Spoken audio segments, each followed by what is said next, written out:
Folks, this is Brother Peter with tidbits from the Word. We are going to be today in the book of Proverbs. I would suggest that right now, before you get started, that you pause for a second and go get you a King James Version Bible. Set it down in front of you. We're going to use that particular Bible. And I just believe that if we all use the same Bible, we'll all be on the same page. Today there's hundreds of Bibles out there, and I choose to use this one. So therefore, if you use this one, you will be on the same word pages that I'm on. When I say things, the words will all be the same, and that's what's important, is that the words are the same, so we'll know what we're talking about. Now, in Proverbs chapter 1, we're going to look at some things. I'm going to turn the pages as I go. I'm not going to have them already turned to it. I'm going to turn them as I go. And as I turn the pages, if you'll turn them with me in your Bible, then we both will be on the same page, and we'll be able to see the same thing at the same time. And that's important. And I'll hunt for them the same time as you're hunting for them, and we'll both learn some more about looking up the words in the Bible, which is very, very important. Now, I'm in a seminary, a Baptist seminary. It's called Titus Baptist Seminary, and I'm going to be using some of the literature today that I use in the seminary. One of the books we use is a poetical book, and in this poetical book, it is the book of Proverbs, and I use a textbook, which is a guidebook, by Wilmington. Wilmington's Guidebook to the Bible, it's called. Very good book. You can go on the line on Amazon or somewhere and find it and buy it for anywhere between $19 and $40, somewhere in there. And get you one.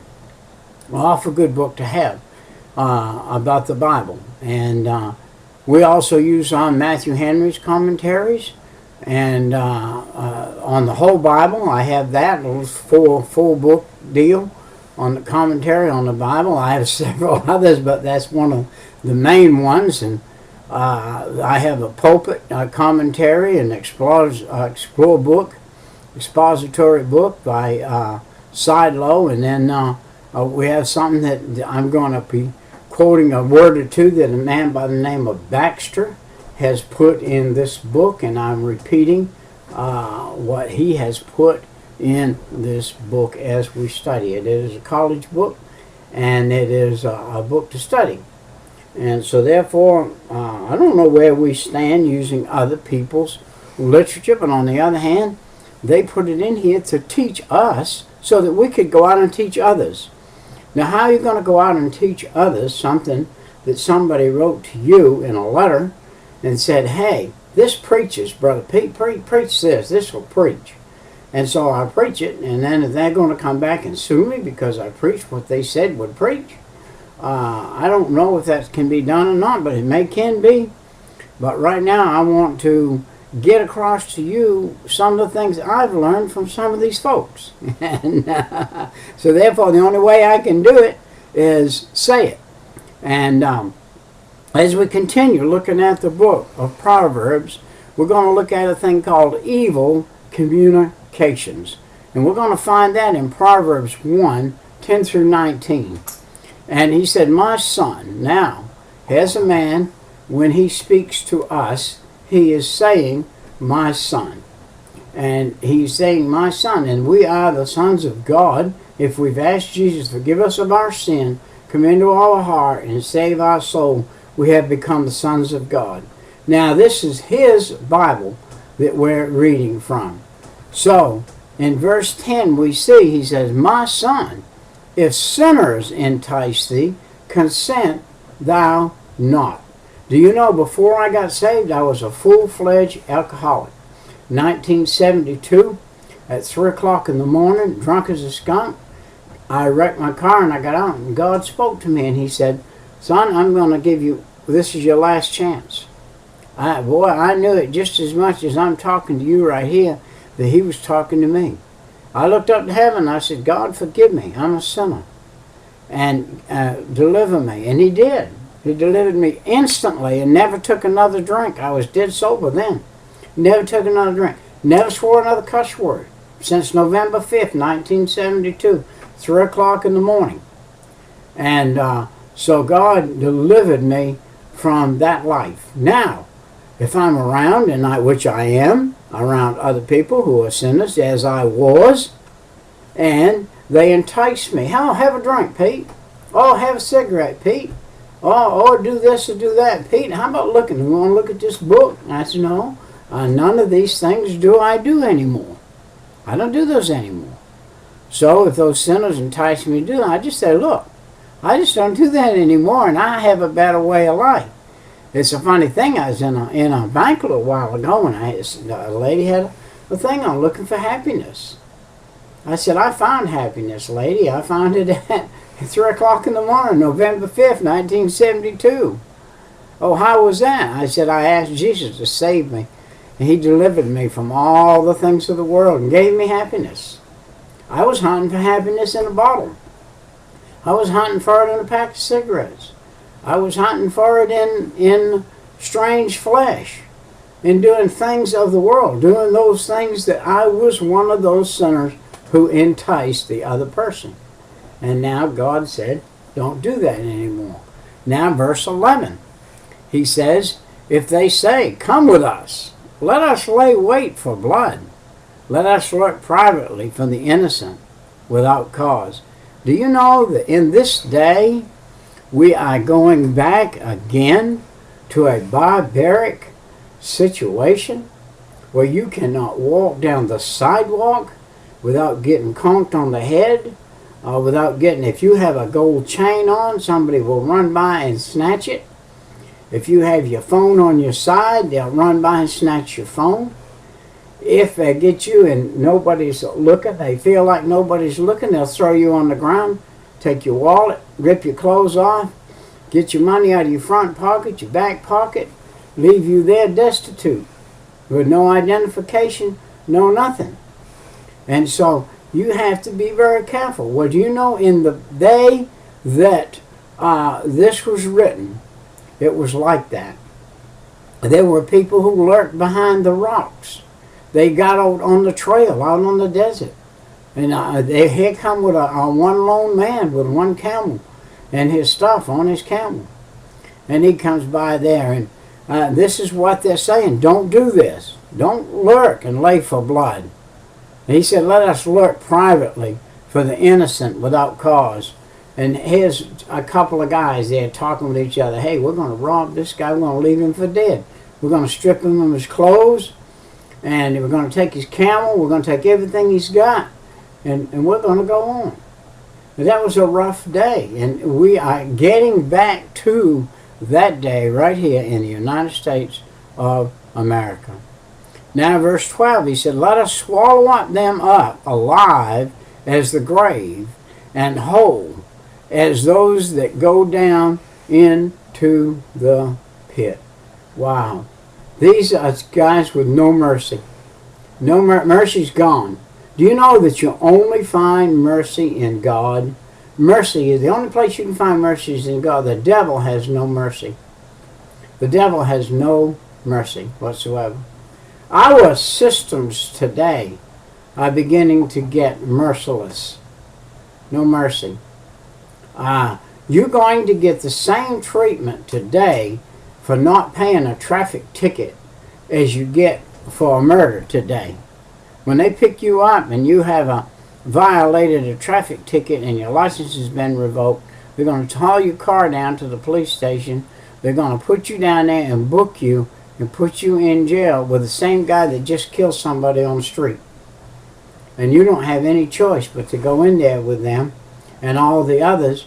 And here you are, a person who's never been in jail, never done anything wrong. You just failed to pay this ticket or something, and here you are. And I know that happens. I bailed a man out just a couple weeks ago. Bailed a man out for a very, very similar situation. And so therefore, we're getting corrupt everywhere today. We're getting corrupt in our police forces. We're getting corrupt in our churches. We're having preachers robbing churches, stealing from the church. We're having people today that are being enticed by sinners, and they claim to be Christians, and they're doing everything in the world to everyday, average, normal people who have really nothing on their record, no sins, no nothing. I mean, they got good, clean records, and they end up down the jailhouse. We shall find, verse 13, these guys talking with each other, two fellas, said, we shall find precious substance. We shall fill our houses with spoil. Now this is a daily thing. I've got a shed, and in my shed I have my tools. And people know I go to church on Sunday.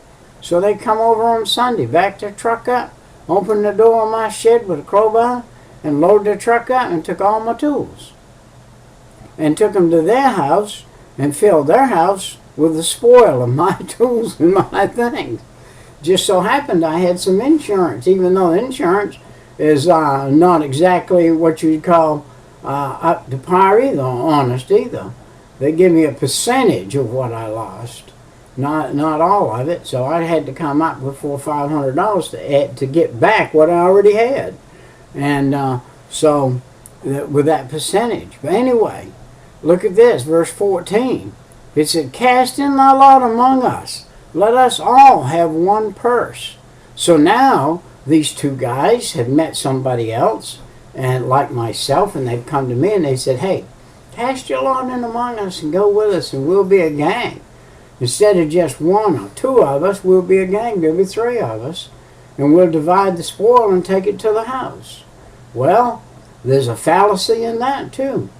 If these guys are that wicked and that bad, after you do the hoist or whatever it is you're going to do, they might just say, well, you know, two's better than three. Let's just knock that guy off.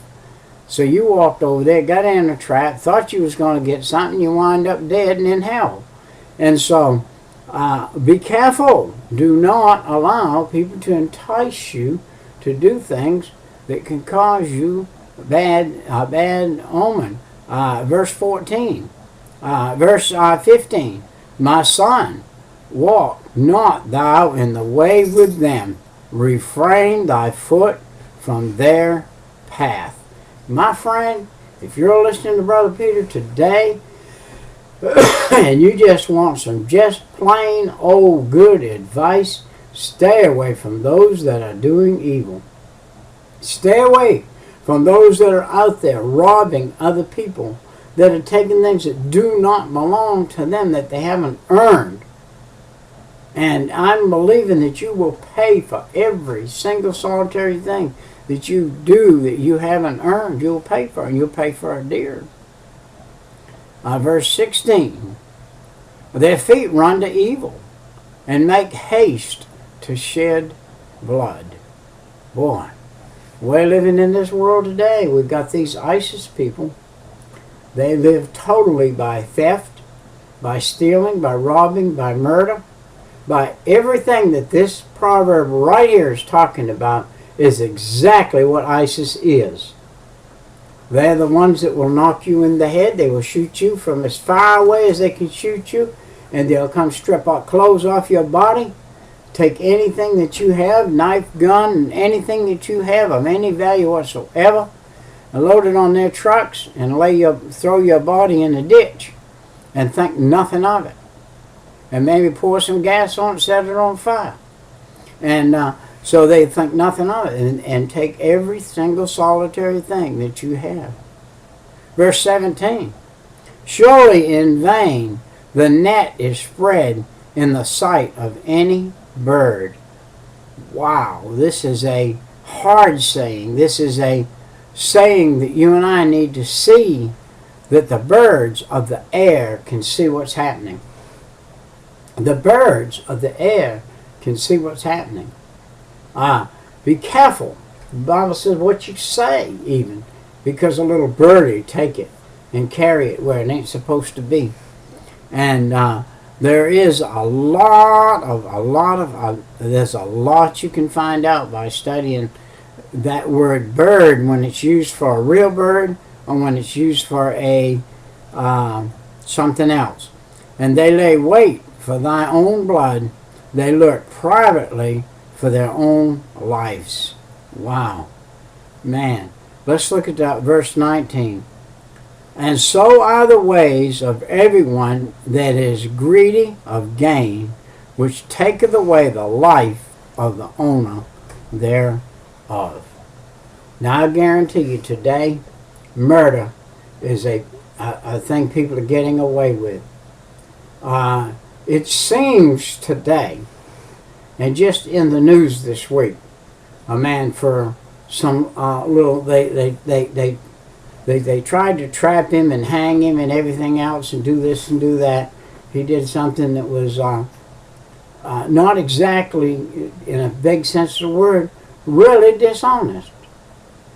Yet the group came after him and hung him up to dry, got him a couple of years after being 25, 30 years in a police force, hung him up to dry, got him out of the police force, put him in the jailhouse. He'll lose his pension, he'll lose everything he ever had, and over a bad decision that really wasn't so much illegal as it was other people thought, well, if he made some gain on it, a little bit of gain on it, which wasn't very much, that he shouldn't be where he was and shouldn't have his position. Now, you know the bad part of that is that a man can go out here and murder somebody and get off. And here's a guy, they took 3 or 4 years, took him to court 3 or 4 times, finally hung him. And so we're in a tough world today. We're in a tough world today. If you are a Christian, mind your P's and Q's. The devil does not like you. He's going to come after you. If you're a Christian today and you're in law enforcement, be careful. Be very, very careful. The devil does not like you. And he is going to try to put something in your way to render you useless, to not only to the general public, but to your wife and family and yourself and everybody else. If he can get you out of the law enforcement into the jailhouse, if the devil can do that, which he can do, and he has done it, it's devastating for all those that are around you. So be careful. Refuse them, for they eat the bread of wickedness and drink the wine of violence. Chapter 4 and verse 7. Let's go there and look at that. Chapter 4 and verse 7. And see what it says. Wisdom is the principal thing. Therefore get wisdom, and with all thy getting get understanding. Chapter 4 verse 7. Get understanding with your wisdom. Do not follow those of the violence. Don't follow those people of the violence. Get wisdom and get understanding, and do not follow them. And then let's go to 17 and see what these other folks did right here in verse 17. It said, for they eat the bread of wickedness and drink the wine of violence. I used to do that. That was me. For 30 years I lived eating the bread of violence, drinking the wine of violence. Wow.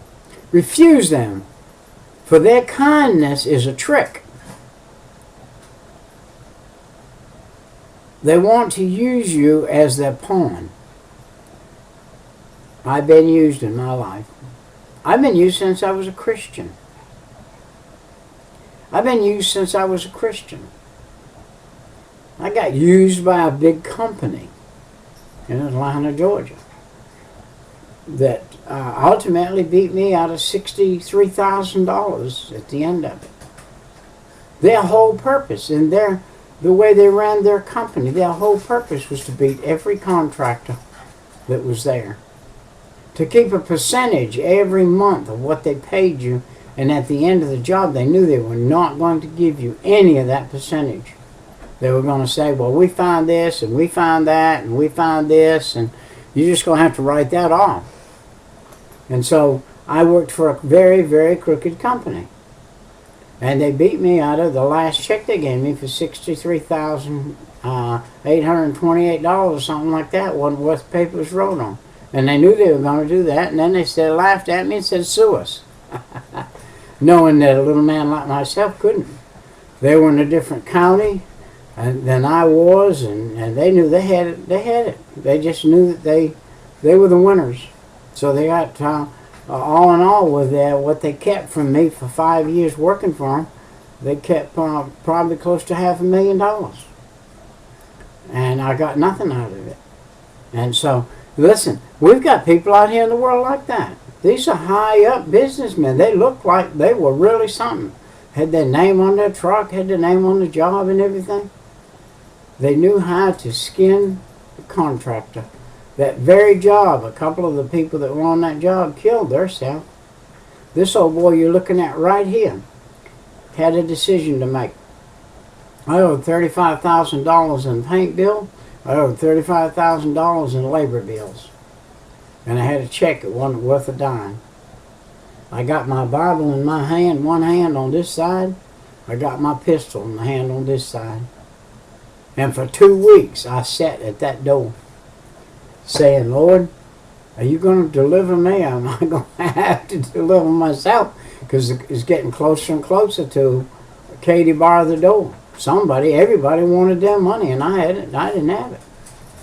And so I had to learn to get through that. And finally God opened the door. I drove down to another project. Found out at the end of that, they were somewhat like these. And I found out that the average big company that were doing these building things and stuff that I worked for around were underhanded. The majority of the ones that I worked for, there may be some out there that ain't. I just didn't find them. Everyone I found was out there to get the contractor, and did. So anyway, that's beside the point. The point is don't go with these folks. Do not become part of that group. If you are a contract, if you are a laborer man, if you are a foreman and you're working for a company and you know that they're going to beat the contractor in the end, and you need to find you another company. You need to get away from that company. Matter of fact, it would be a good idea to expose that company to other people. Proverbs 23, 6 through 8. Eat thou not the bread of him that hath an evil eye, neither desire thou his dainty meat. For as he thinketh in his heart, so is he. Eat and drink, saith he to thee, but his heart is not with thee. The morsel which thou hast eaten shalt thou vomit up, and lose thy sweet words. You and I as Christians, we have sweet words. But if we go sit at the sinner's table and eat of his dainties that he has stole from somebody else, therefore he can not have any worries. He has no worries. He's driving a Mercedes-Benz. He's got a Rolls Royce in his garage, and his table is covered with dainties. Go ahead and eat, he says. Go ahead. Help yourself. Eat all you want. But under his underlying thinking is, he's going to have you in a trap. He's going to say, now how about do me a favor? I gave you my dainties. I gave you mine. Now I need you to do something for me. I want you to run this car over the other side of town. Well, you get in that car and start over there, and the police stop you, and they say, this is a stolen car. You just got yourself in sure enough hot water. This is what Proverbs is telling you to be careful of. If you're a Christian, you're a Christian person, be careful you don't fall into the traps of this world today. Wow. In Proverbs 27 and 19, as in the winter, face answereth to face, so the heart of man to man. Wow. Oh, I come from the state of Maine. I come from winter. And I know what winter is really like. And you get your face covered up, and you get up in somebody's face and you're talking in the winter, and like the heart of man. So be careful. We need self-control. This is one of the things we need. Number one of the self-control is this. It is better to have self-control than capture a mighty city. Let's look at chapter 16 and verse 32 and see what it says. Proverbs 16 and 32. Let's go there and see what that says. 13, 16 and 32. He that is slow to anger, he is better than the mighty, and he that ruleth his spirit than he that taketh a city. Somebody entices you to go with them and take a city, and you say, listen, I'm not going to do that. The Bible said you're better off than that man that did take the city. He went out and took the city and gathered all that stuff up. He's on the road to hell.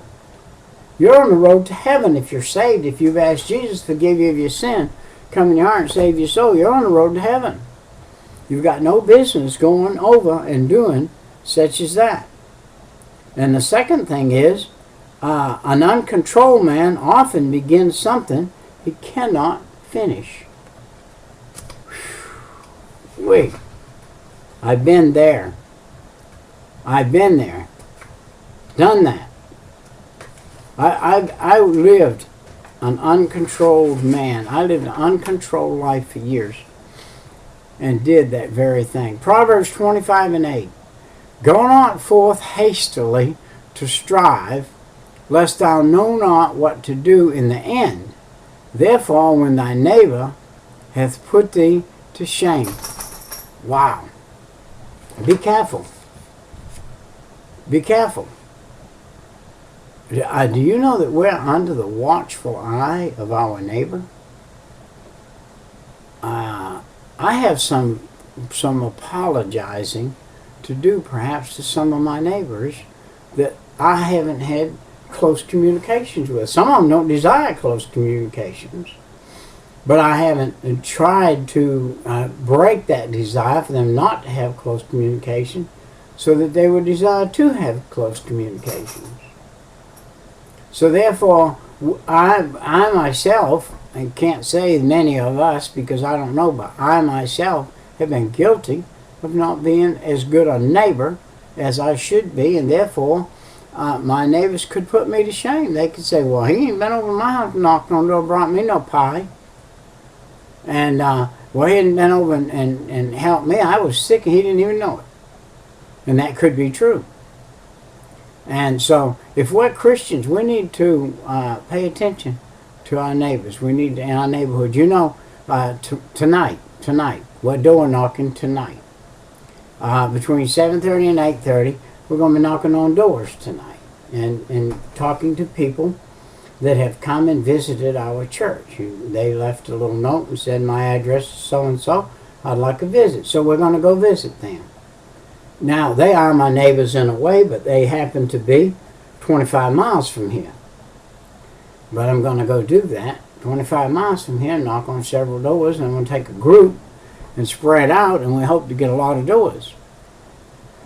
But what are we doing in our own neighborhood, our next door neighbor? Do they rabble and fight? Do they have a hard life? And because they do, you are standoffish and you stay away from them? Do you not think you could be decent and right and speak to them properly and take them an apple pie? And maybe if you do, they won't steal the stuff out of your garage. A man without self-control is as defenseless as a city with broken down walls. One of the very bestest friends that I have in life, one of my very best friends that I have in life, has some problems with some self-control and has this situation right now that he's like a broken down city with the walls broken down and just anybody can come and just help themselves and do what they want, and he has no control over that. And I seen myself where he is, and I find out that if we're not careful, when we look at somebody, be careful how you judge, because you can end up in the same exact place of the person you're judging if you're not careful. Let's look at the matter of strong drink. We're finding that in the ninth thing that we're going to look at in the book of Proverbs, and it gives false courage and leads to brawls. Chapter 20 and verse 1. I was a scrawny little runt back in my younger days. We'd get drunk and get out there and be on the dance floor or something, and the biggest guy out there would come. That's the guy I always seemed to want to tackle, and I always seemed to get beat. But that was what strong drink did for me. It carried me to a foolish courage that was this one guy I'll never forget. The second time that I challenged him, he threw me out the first time gently. The second time, he was twice the man I was. He just picked me right up like a little rag doll and just gave me a little shake. Opened the door and just threw me as far as he could throw me and said, "Don't come back in." I didn't that time. So I tell you, we have gone through our fool's days. We have gone through those days, and God saw fit to take me, an old drunk, to take me, an old thief, an old rattler. I know everybody that I've talked about in these Proverbs this morning, I was like. I was like that. Everyone I talked about today, I was like that. And God saw fit to take me out of that. And he said, don't be a brawler anymore. Don't be a man with false courage anymore. Wine is a mocker, and strong drink is raging. Whosoever taketh thereof is not wise. That's Proverbs 20 and 1. It fills the heart with anguish and sorrow. 23 and 9. All you have left, you spent your money on something to drink, and after you drank it, you got in trouble. We're driving down the road crooked, and you got drunk, you killed somebody, or you ran off the road, or you ended up in jail, you ruined your whole family, all for a drink of liquor? All for a couple cans of beer? Wow. We have lost our minds, let alone our hearts. Where is our thinking today? Smoke some weed. Get out there. Do some dope. Get out there and get in trouble. Wow. Leave all that stuff alone and find God. Ask Jesus to forgive you of that. Find you a good church to go to. Do you know, probably in your neighborhood, no matter where you are in the world, wherever you are in the world, usually the church that's talked about the most in the community where you are, that everybody says, hey, they're crazy over there. They believe what they say. They sing like fools. They pray all the time. Man, they just, and they carry on. That's the church you need to go to. That's the one you need to go to. The one that the world reproaches, that's the one you need to go to, because they're opposite from the world, and the world doesn't like that. You know what? It causes bloodshot eyes and wounds. That's what the alcohol causes, your bloodshot eyes and wounds. And then you say, I don't know, last night I was out, I don't know how I got these wounds. I got this bad slash on my jaw. I think my arm got broke somehow. It feels like it. And my ankles are hurting. I don't know what happened. Well, you got drunk and out of your mind, sedated, and can't remember what happened. And that's the bad part of a drunk, too. A drunk can go down the road in a car and have a wreck that's fatal for somebody else, and it ought to be fatal for him. And he's all bummed up, but he's not dead. And now he's got to live with it because he took that drink. My friend, be wise. Stay away from it. Who hath woe? Who hath sorrow? Who hath contentions? Who hath babblings? Who hath wounds without cause? Who hath redness of eyes? That's he that tarrieth long at the bottom. Proverbs 23:29. Who hath woe? Who hath sorrow? And then it bites like a poisonous serpent, stings like an adder. Proverbs 23:32. At the last, it bites like a serpent, stings like an adder. It leads to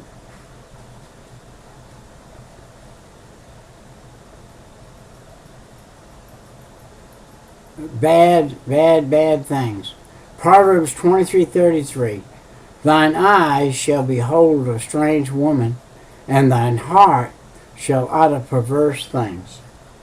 A man that's drinking a little, a man that's gave his life to the devil, he may have a good wife at home, may have a nice family, good house, good car, good everything. And some strange woman comes around and flirts a little with him and takes him off away from all that which he has for a little fling. And when he gets her for a day or two or a week or two, he finds out he left what he had that was good for that which was rotten. He got him a rotten apple, and that rotten apple is going to ruin the whole barrel. And many a man has been drawn away by the lust of the eye, looking at a strange woman. Be careful.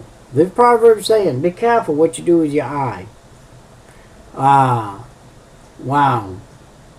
You know what it says here in 23:34? It causes one to stagger like a sailor tossed at sea.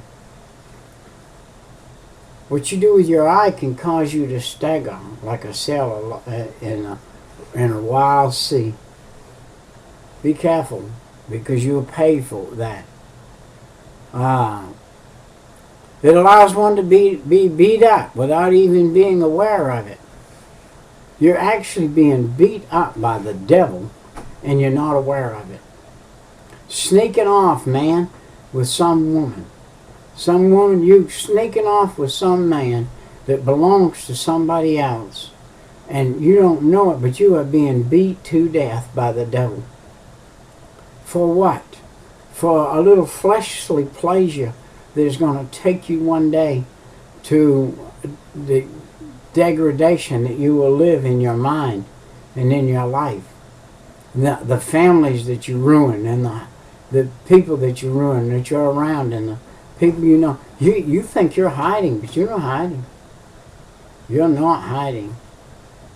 You are being seen by somebody. Oh, man. You're going to find out there's no way. I went to Israel and met my next door neighbor. I went down to the southern tip of Florida and was eating breakfast at an open-air theater. Looked over there, and my bookkeeper was there eating.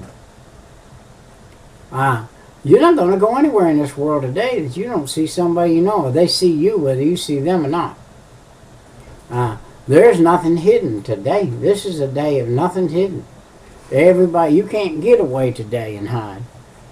You're going to be on somebody's camera, and be on TV or on a YouTube or on something, if Facebook or somewhere. If you ain't careful, you're going to be.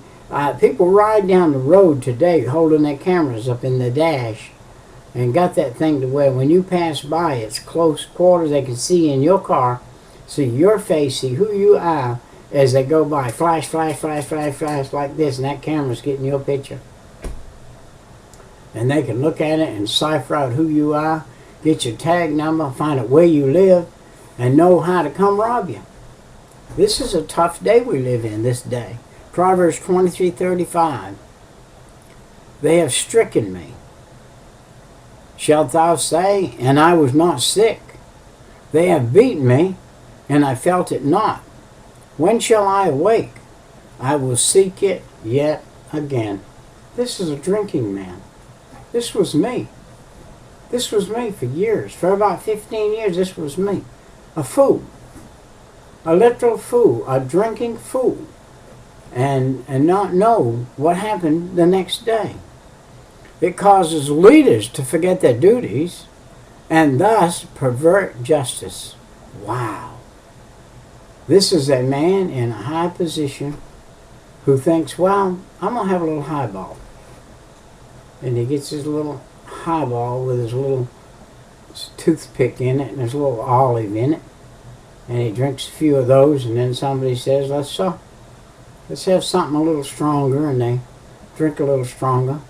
Next thing you know, he's gone across the 50% line, and now he's on a downhill run, and he's going to get him a bottle.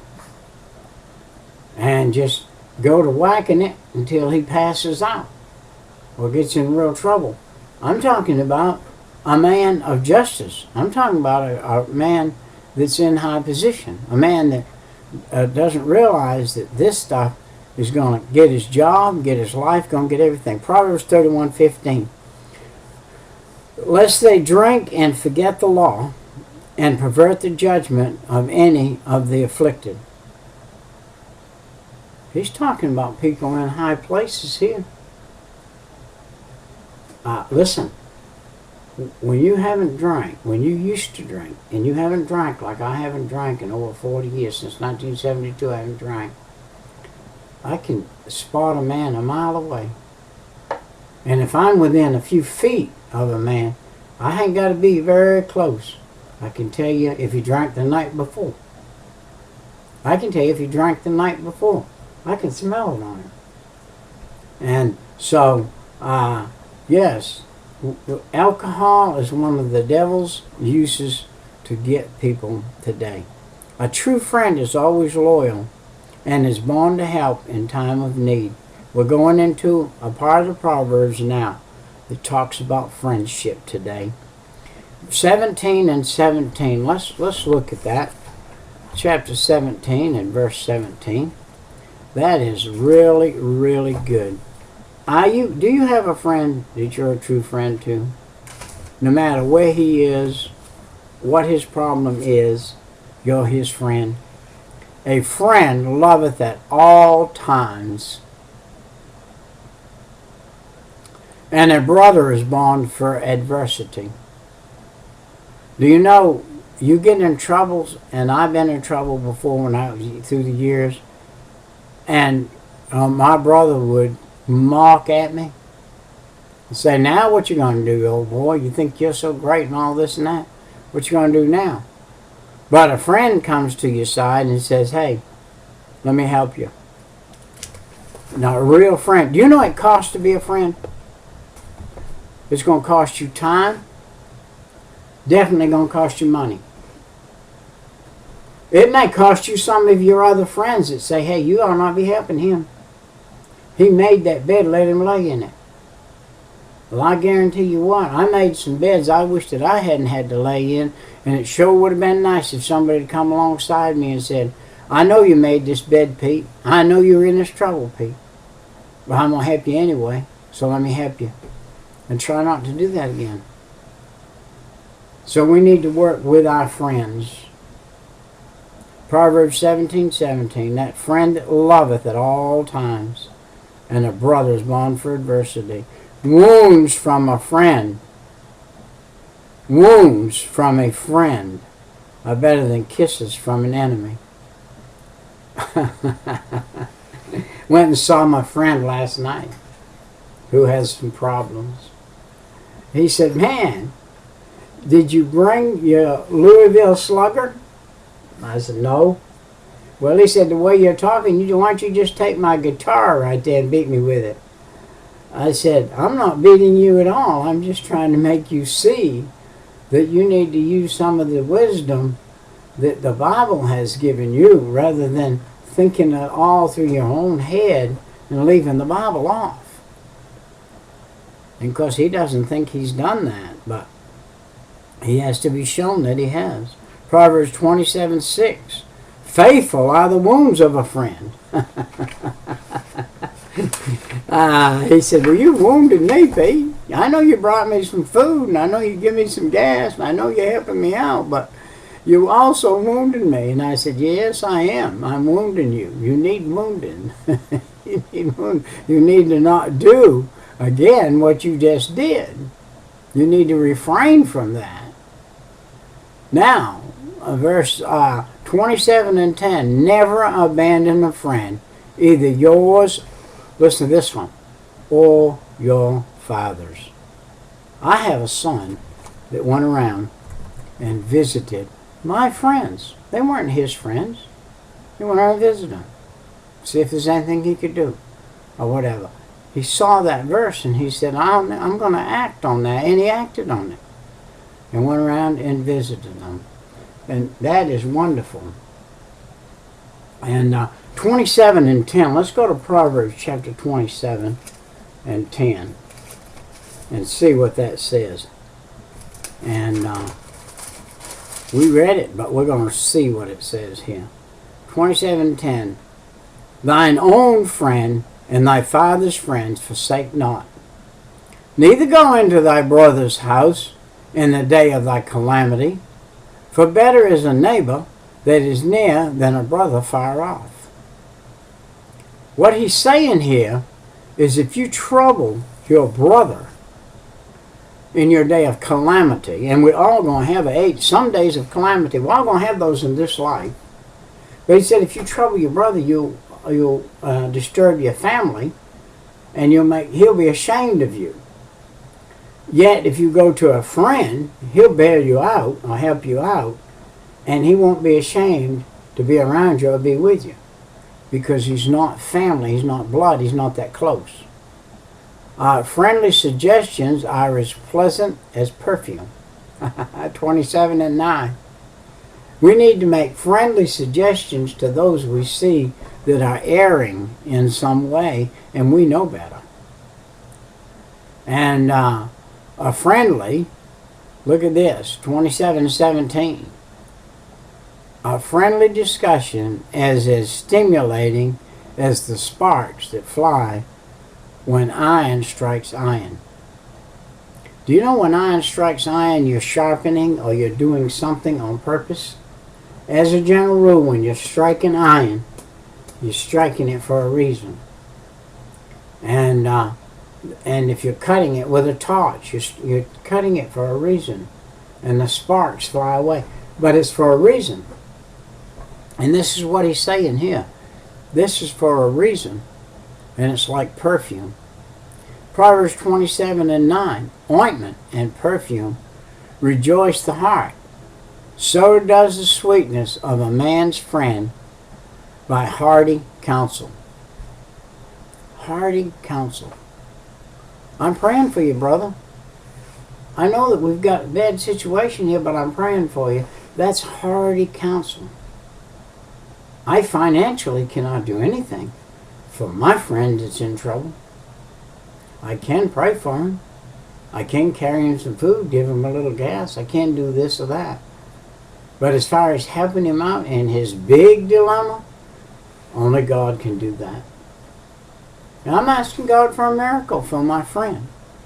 And if you may have a friend that you're asking God for a miracle for, if you're in this world and you're a Christian, undoubtedly you got a friend that the only help for him is going to be prayer. And we get in those places sometimes. A friendly discussion is stimulating. All right, Proverbs 20:17. Iron sharpeneth iron, so a man sharpen the countenance of his friend. A man who would have friends must himself be friendly. Proverbs 18:24. A man that hath friends must show himself friendly. And a true friend sticketh closer than a brother. Wow. Proverbs 18:24. A man that hath friends must show himself friendly. And there is a friend that sticketh closer than a brother. Talking about the Lord Jesus Christ. He is a friend that sticketh closer than a brother. He's not going to forsake you. He's not going to leave you. So you're a Christian. You're in a church. You've been a deacon. You've even been a preacher. You messed around and the devil enticed you to spend some money that wasn't yours. Then they caught you and they booted you out. So you're an outcast to that group, but you're not an outcast to God. All you have to do is say, God, forgive me. Help me to never do that again. Sometimes you have to relocate. If you're in Georgia, move to Oklahoma. If you're in Oklahoma, move to Georgia. Start a new work. Get in. Tell your people that you're working with. In your past, I had this problem, but the Lord has beat me good and showed me that I need to be very careful to not allow anything to be misplaced, and put up some safeguards that you yourself can't break. And don't allow yourself to fall there again. But don't quit. I meet all kinds of people say, well, I was a preacher. If you was a preacher, you still is. If you was a preacher and you were God's called preacher, you still are. You might not be preaching, you're disobedient in that too. You might have been disobedient in something, got you out of the pulpit, but you still, if you're God's preacher, you're God's preacher. You know what you need to do? You need to hang up where you are, get away from where you are, get away from the public, scam where you are, and go start somewhere else and be a missionary. Or be a preacher. Do you know that every missionary that's out there was a real sinner at one time? Did all the things everybody else did, most of them? All came through the same, we all came through the same path. We all came down the path of degradation. We were all lost. We were born sinners. There isn't a missionary, a preacher, anybody out there that hasn't been at one time the devil's person. We were born belonging to the devil. And we've followed the devil. And there isn't anybody, listen, don't think you're the Lone Ranger if you fell out of the saddle. Get yourself back in. Get in the book. Get away from those that are keeping you from doing what you're supposed to do. If you're called, you're called, and there's no repentance in that call. That call has never been taken away. If you have a calling, you better get in it and do it. You better get going. Get back in there somewhere. You say, well, for 500 miles around, look at Jimmy Swaggart. Look at Jimmy Swaggart. He jumped right back in there. Yes, he fell. Yes, he did some things that a Christian should not do. Did that kill him? Did that knock him out of the ministry? No. He repented and said, I'll not do this again. I repent from this. This was my weak side of my flesh. Even though I was saved, I allowed the weak side of my flesh come out and cause me to do something. Because he was in the big public eye, he's never been able to live that down. Yet, if you listen to his messages, he preaches some godly good messages. Sings some godly good songs. He's God's man. Did he fall in the public eye? Yes. Did he fall nationally? Yes. But did he make amends? Yes. And he's back in there firing away. That's what we got to do. We got to walk over them hot coals. And if they burn our feet, we got to doctor that burn and take off and do it. Doing it again. Do it right. So listen, if you're outside of where God would have you be, you need to just forget all that. Put it all behind you and go on.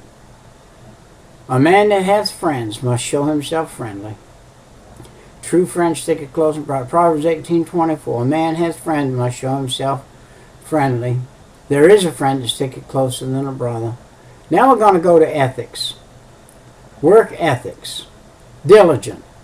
Be diligent. He says in the Proverbs here, be diligent. Proverbs 10:2-5. Treasures of wickedness profiteth nothing, but righteousness delivereth from death.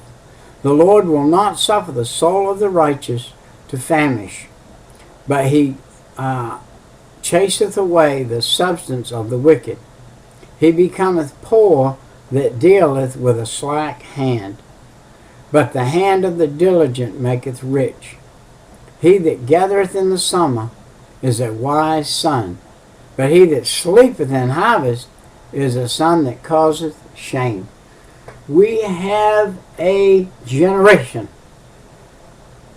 that we have welfared to death. They're afraid to go to work. If they go to work, they'll lose their welfare, and they won't get as much working as they get from the welfare. And we have made that situation. To cut it off seems almost impossible, but I'm going to tell you what's going to happen. It's going to get cut off by itself when the government goes broke. It's going to get cut off by itself the next session that we have, recession that we have. And by the way, it's right around the corner. We're sitting on it right now. Those folks up there in the money house in New York know that there's a collapse coming that's going to even shut down that money house. And when it does, it's going to funnel down like white on rice. And we're not going to have anything to take the place of that. Wow.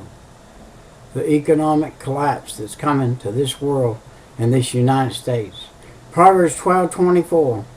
The hand of the diligent shall bear rule, but the slothful shall be under tribute.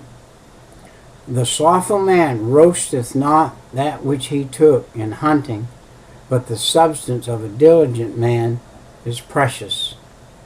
Wow. Proverbs 13:4. The soul of the sluggard desireth and hath nothing, but the soul of the diligent shall be made fat. I'm diligent in the Word of God.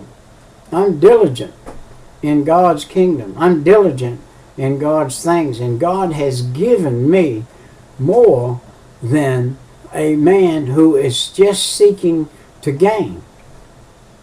And I had a man in a bank tell me, that my wife and I, that we were in the top 1% of people because we don't like to owe anybody anything and we don't have bills. We keep everything current as possible. Don't have house payments, don't have bills, because we keep everything current. We live within our means and keep things current. And that puts you in the top 1%, he says, of the world. He said to me, our banker did, he said, I have people that have millions and have nothing. They owe more than they have in the bank. They got it in the bank, but they owe more. They've got this chalet down at the beach and this chalet over here in this camp. They got a place over in some other country. They got this, they got that. They got vehicles, they got yard men, they got this, they got that. They got more going out than they got coming in. And they have to tap into their other resources all the time to keep it afloat. But one day, that's all going to get shut down and they're going to be back. And they're going to be miserable because they don't know how to live like we live. They haven't learned how to live like we live. They haven't learned how to get their own meals up. The maid's not doing it.